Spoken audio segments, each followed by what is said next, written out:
on exactitude in science.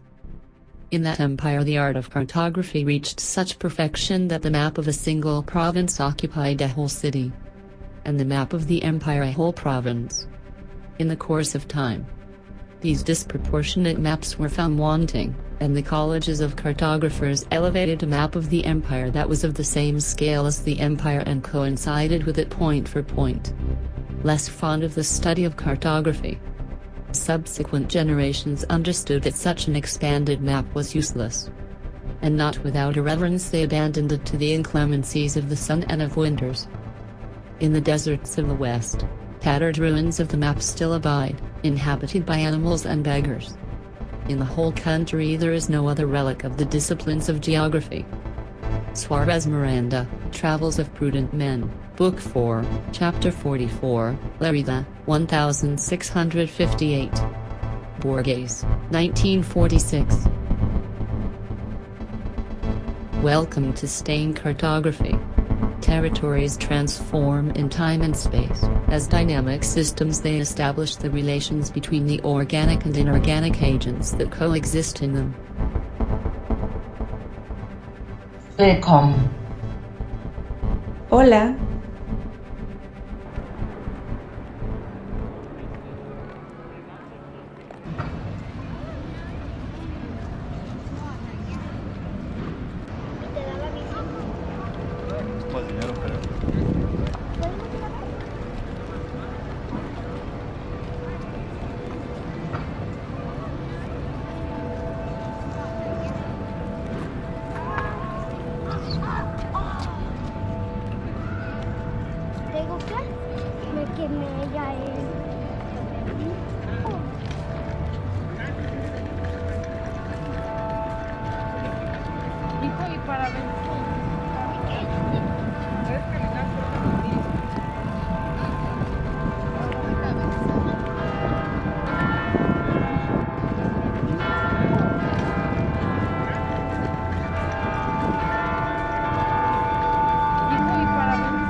We are immersed in a digital environment which significantly influences our behavior. In the current digital developments, we must think critically and recognize that technology is not neutral. It depends entirely on content. The programs program us, the new technologies alter and transform our cognitive processes. In the age of digital information, it is impossible to block its dissemination, especially on topics that were kept out of popular knowledge. And with the impossibility to continue containing these flows of information, WikiLeaks, Panama Papers, etc., the new mechanisms of power and control are resorting to alternative techniques, disinformation, filter bubbles, echo chambers, fake news among others. These tools somehow exchange the old ignorance to which much of society was subjected for new, and perhaps more effective resources, confusion and lack of critical thinking. We now have much more information in our grasp than ever before, which transforms the way we process it. Technology is very useful, but we can also get lost in it. For DJ Boorstin, the fog of information can weaken knowledge. How is it possible that in the age of digital information and its great dissemination on the internet, it would end up paradoxically becoming one of the most effective tools for developing ignorance and lack of critical thinking? How can we overcome these new control techniques? It is important to consider three concepts: reflection, interpretation and discernment, in other words, critical thinking. The key is the neurocognitive development to assimilate, interpret, discern and synthesize the great amount of information we receive. We must reflect on the implications that these new tools of communication are having on us and how this transforms our behavior. For Douglas Rushkoff, we must take the reins of this explosive evolution of practices and thoughts. This digital recognition is to try to raise awareness of the new possibilities and consequences implied by the new technological tools of communication and not leave this task, once again, to an elite that, unlike the majority of the population, has enough clarity in the management of these digital tools for large-scale psychosocial programming. The one who controls, through understanding, the practices that the current programs promote, will undoubtedly be safe from being programmed. The world is accelerating. With advances in communication, transportation and information processing technologies, it is clear that the pace of events in global politics is speeding up. Will acceleration lead to a more interconnected, productive, peaceful, and humane world, or a nightmarish descent into ecological devastation, economic exploitation and increasingly violent warfare? This acceleration has led to greater inequality. For some people, hyperconsumption is part of their life, while for others it is precariousness and lack. In 2018, about 821 million people in the world suffered from malnutrition, or in other words, 1 in every 10 human beings. In fact, Hunger and malnutrition are the main health risk in the world, while 1/3 of all food produced worldwide is lost or wasted. The world is accelerating. In this durable capitalism, people move faster and faster, but still feel stuck in the same place. Today, we wear twice as many clothes as 15 years ago, and we keep them half as long.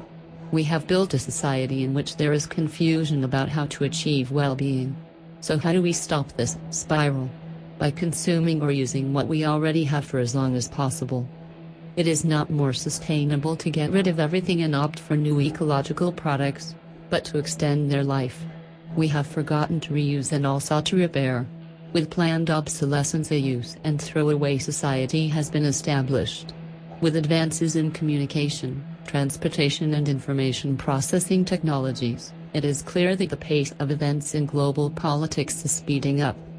Excessive consumption has led to the massive exploitation of certain raw materials. Coltan is one of the main components of smartphones. It is extracted mainly in some African countries such as the Democratic Republic of Congo, Rwanda, and Ethiopia, which is then transported to contemporary slave factories, where their workers, mostly women, produce the new devices.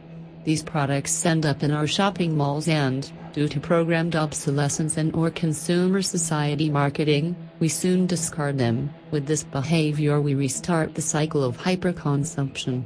The superconductivity and its resistance to corrosion and heat make it a key mineral for the military and armament industry.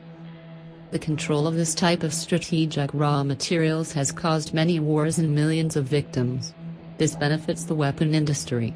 At the end of 2017 there were approximately 857 million firearms, and in 2018 it left profits of $420.00 million. 500 people die every day from firearms. 15 billion bullets are produced each year worldwide. 1 in 10 people in the world suffer from malnutrition, and there are bullets to kill twice as many people on the planet.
The simulacrum is never what hides the truth.